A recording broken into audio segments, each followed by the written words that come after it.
নমস্কার বন্ধুরা, শুভ সকাল। কেমন আছে কমেন্টে একটু জানিয়ে যেও। সকাল হয়ে গেছে, মানে আজকে আমাদের রুমের থেকে চেক আউটের দিন। তো এই দেখো, আমরা সব লাগেজ সবগুলো গুছিয়ে নিয়েছি, রেডি হয়ে গিয়েছি। এখন আমরা রুম থেকে বেরিয়ে যাব। Good morning. গলাটা আজকে অন্যরকম শোনাচ্ছে, বলা গেছে না এনার্জি গেছে এখানে থেকে। সত্যি বলো, এখানে থেকে কিন্তু এনার্জিটা গেছে, বলা যায়নি। তো চলো এবার নতুন জায়গায় আমাদের সঙ্গে ভিডিওটা কন্টিনিউ দেখতে থাকো। আর যেগুলো আগে ছাড়া হয়েছে, ভিডিওগুলো আপলোড করা হয়েছে, সেগুলো দেখেছো কিনা কমেন্টে একটু জানাও। না দেখলে পারে চট করে গিয়ে দেখে নাও। ওকে, কোথায় যাচ্ছ? তাই যাও। আমরা বেরোচ্ছি, যাব মন্দারমণির উদ্দেশ্যে। এখান থেকে বাইপাস থেকে বাস করে তারপরে যাব। এই যে লাগেজ টাগেজ সব টোটোতে তুলে নিয়েছি। একটু হাই করো তো। দীঘা থেকে বেরিয়ে এই গেটটা রয়েছে। বাসে খুব অসুবিধা হবে বলে পার্সোনাল গাড়ি করা হয়েছিল। বাই বাই দীঘা, দুবারা নেই আনা, দুবারা নেই আনা। দীঘা ও মন্দারমণির মাঝে একটা ব্রিজ পড়ে বড়। তার আগে এরকম বড় বড় ব্যানার দিয়ে মন্দারমণির বিভিন্ন হোটেল রিসর্টগুলোর অ্যাড দেওয়া রয়েছে। এইদিকে কিন্তু মাছের চাষটা বেশি হয়, তোমরা দেখতে পাচ্ছ। যতটা এলাম এন্ট্রি থেকে শুরু করে কিন্তু এই মাছের চাষটা প্রচণ্ড দেখা যাচ্ছে। এই মন্দারমণিতে এসে আমার মনে হয় শহরটা নতুন করে হয়েছে, কারণ চারপাশে এখনও গ্রাম্য গ্রাম্য ভাবটা রয়েছে।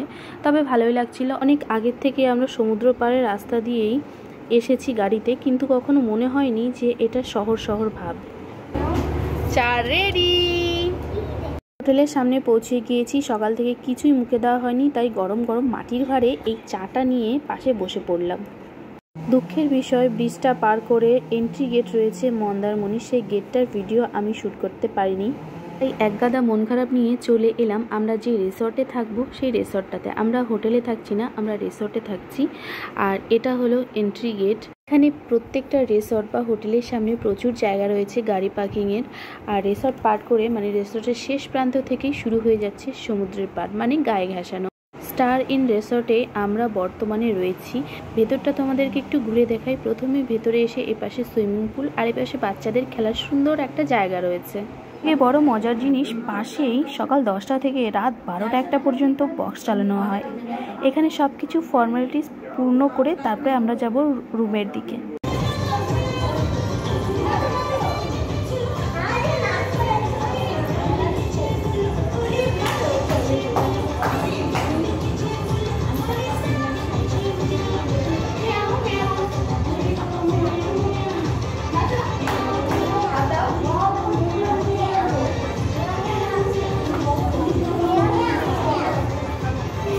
গান চালিয়েছিল, দুষ্টু থাকতে না পেরে নাচ করলো, সঙ্গে আমরা একটু নাচ করে নিলাম। দুপাশে যে ছোট ছোট সুন্দর ঘরগুলো দেখতে পাচ্ছ, আমরা এগুলোই বুক করেছি। দুটো রুম, এগুলো হলো কটেজ। আর একটা নিয়েছি সেকেন্ড ফ্লোরে একটা দিদিভাইয়ের জন্য, সেটা নিয়েছি সমুদ্রের ভিউ দেখার জন্য। হ্যাঁ, এখান থেকে ডাইরেক্ট যাওয়া যাবে আর ওখান থেকে দূর থেকে দেখা যাবে। সোজা রাস্তায় যে দেখতে পাচ্ছ, সোজা গিয়ে কিন্তু সমুদ্র, পা নিচে নামালেই সমুদ্রের জল এসে ছুঁয়ে যায়। এত সুন্দর জায়গাটা। এখন মনে হচ্ছে দুদিন দীঘায় না থেকে এখানে থাকলে ভালো হতো, কারণ দীঘার এক্সপিরিয়েন্সটা কিন্তু এবার খুবই বাজে হয়েছে। একেতে ছিল শরীর খারাপ, তারপরে আবার বাজে এক্সপিরিয়েন্স। এখানে এসে মাইন্ডটা একটু ফ্রেশ হয়েছে, যাও একটু ভালো লাগছিল, সেজন্য এনজয়টা করতে পেরেছিলাম। তবুও সব কিছু বলে সীমিত সময়ের জন্য হয়, তাই আমার খুশিটা কাল দুপুর পর্যন্তই রয়েছে। তাহলে এবার আমাদের রুমটা তোমাদেরকে ঘুরে দেখাই। This is our today's cottage. K room ভালো লেগেছে? মোটামুটি। জন্য এই দেখো খাবার তৈরি করেছি। আমাদের জন্য মেনু কার্ড দেখে তেমন কিছু পেলাম না, খুব খিদে পেয়েছে। ওই জন্য ওনাদেরকে কল করে বলা হলো যে চটজলদি যা পাওয়া যাবে সেটাই দিতে। তো সেটার মধ্যে রয়েছে মশলা ম্যাগি, নর্মাল ম্যাগি আর একটা ব্রেডের কিছু একটা রয়েছে। তো এটা তাড়াতাড়ি পাওয়া যাবে, সেই জন্য আমরা নর্মাল ম্যাগিটাই বলে দিলাম, কারণ কি চট করে এসে মশলা ম্যাগিটা খাওয়াটা ঠিক হবে না। নর্মাল ম্যাগি আর ব্রেড বলে দিয়েছি। তো চলো দেখো। দিয়েছে। তো এই হচ্ছে আমাদের আজকের খাবার। কেমন লাগছে? খুব খিদে পেয়েছিল। খাবারটা খেয়ে আমি দুষ্টুকে ঘুম পাড়িয়ে তারপরে আমি রেডি হয়ে নেব সমুদ্র পাড়ে যাব বলে। শাড়ি পরেছি, ভিডিও শ্যুট করবো বলে খুব অনেক দিনের শখ ছিল সমুদ্র পাড়ে শাড়ি পরে একটা ভিডিও করব।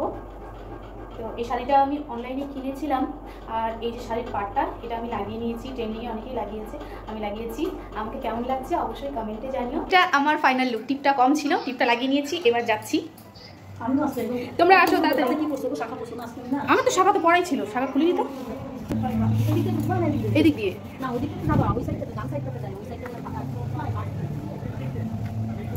বেশি না, ছোট্ট ছোট্ট 2-3টে ক্লিপস নিতে গিয়েছিলাম, কিন্তু এইভাবে দুষ্টু এসে আমার ভিডিওগুলো বানাতে দেয়নি।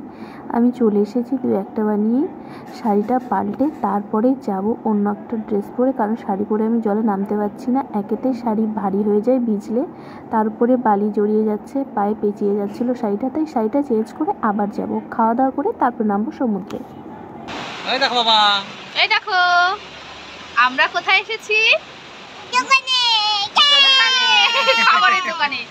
সমুদ্রের পাড়ে এইভাবে বাঁশ দিয়ে দোতলা বানিয়ে ওপরে রেস্টুরেন্টগুলো হয়েছে, খুব ভালো লাগছিল। সামনে সমুদ্র, আর এখানে বসে খেতে সুন্দর ঠান্ডা ঠান্ডা হাওয়া আসছিল।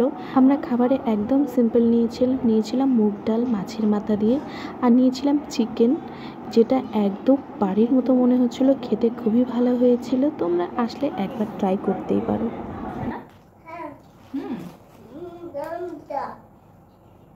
বলতো হ্যালো বন্ধুরা, কেমন আছো?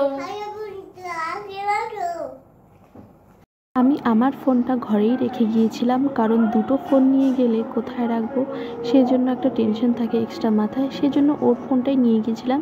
যা শ্যুট করেছি একটু খাবারের সময় সেটুকুনি ওর ফোন দিয়ে করেছিলাম। রুমে এসে দুষ্টুকে ঘুম পাড়াবো বলে আমি নিজেই ঘুমিয়ে গিয়েছিলাম। এই যে দুষ্টুর মা রেডি। এই দেখো কটেজগুলো দেখতে কত ভালো লাগছে।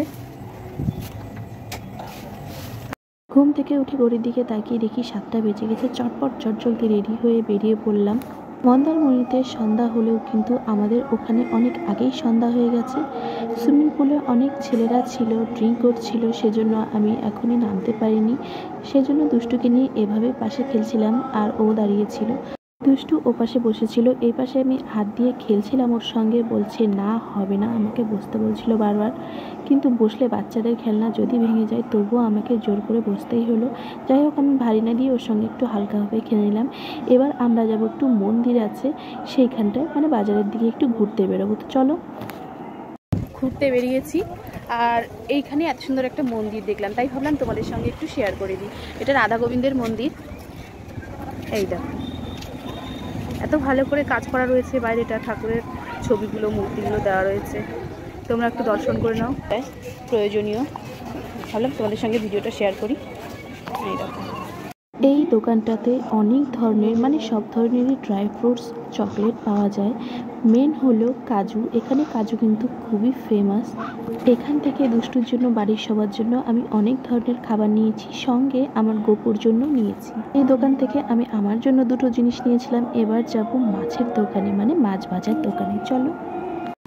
লোটে মাছটা আমি খেতে পারছি না, একটু খারাপ লাগছে, আমি কারণ খাই না মাছটা, সেজন্য এই ভেটকি মাছটা নিলাম। এই যে এটা, এই মাছটা আমি নিলাম। এই যে চিংড়ি মাছ ভাজাটাও নিলাম। লোটে মাছ, লোটে মাছ ভাজা তুমি খাচ্ছ? এই যে আমার জন্য নিয়েছি ভেটকি, আমার বলতে দুষ্টুর জন্য। এটা কাটা নেই তো? এই যে তোমার পিস। আমার চিংড়ি ফেভারিট, বৌদি ধরে দাঁড়িয়ে আছে। ওয়াও, দেখেই লোভ লেগে যাচ্ছে তো। আর পথে দুষ্টুকে ভয় দেখানোর জন্য আমি এটা নিয়ে নিয়েছি। এই দেখো, দোকানটাতে খুব সুন্দর সুন্দর জিনিস ছিল ঘর সাজানোর, কিন্তু আমার ব্যাগে জায়গা ছিল না। পার্ক থেকে আমরা এসেছি 10টার সময়, এসে দেখি সুইমিং পুল বন্ধ আছে, কিন্তু বক্স এখনও বাজছে।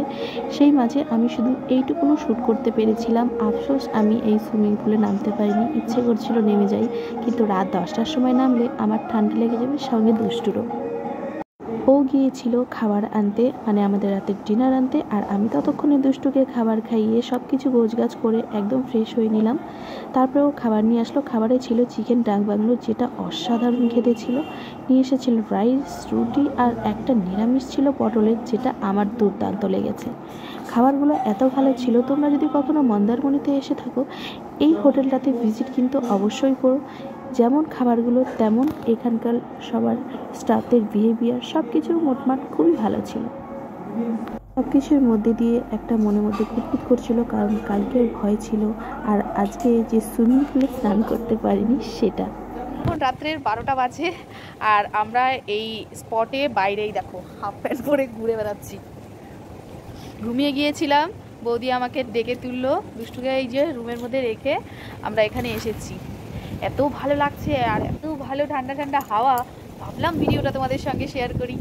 আমি কিন্তু ডেলি ব্লগ বানাতে পারি না বা রোজ ভিডিও আপলোড করতে পারি না। আগে আমি রোজ ভিডিও আপলোড করতাম, কিন্তু না সাবস্ক্রাইবার, না কমেন্ট, না লাইক আসে, সেজন্য এখন আর তেমন করে ভিডিও বানাতে ইচ্ছেও করে না। যখন কোথাও ঘুরতে যাই আমি তখনই ভিডিও বানাই, কারণ এগুলো আমি স্মৃতি বানিয়ে রাখি। আজ আছি কাল নেই, যখন থাকবো না তখন এই ভিডিওগুলো দেখে আমার কথা হয়তো সবাই মনে করবে। আমি সব কিছু স্মৃতিবদ্ধ করে রাখতে ভালোবাসি, স্পেশালি প্রিয় মানুষগুলো।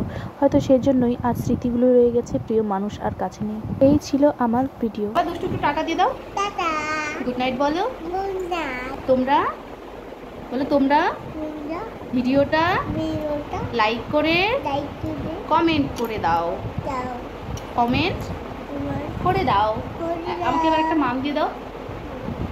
কিচিরি ওকে বন্ধুরা, গুড নাইট, তোমরা ভালো থেকো, সুস্থ থেকো।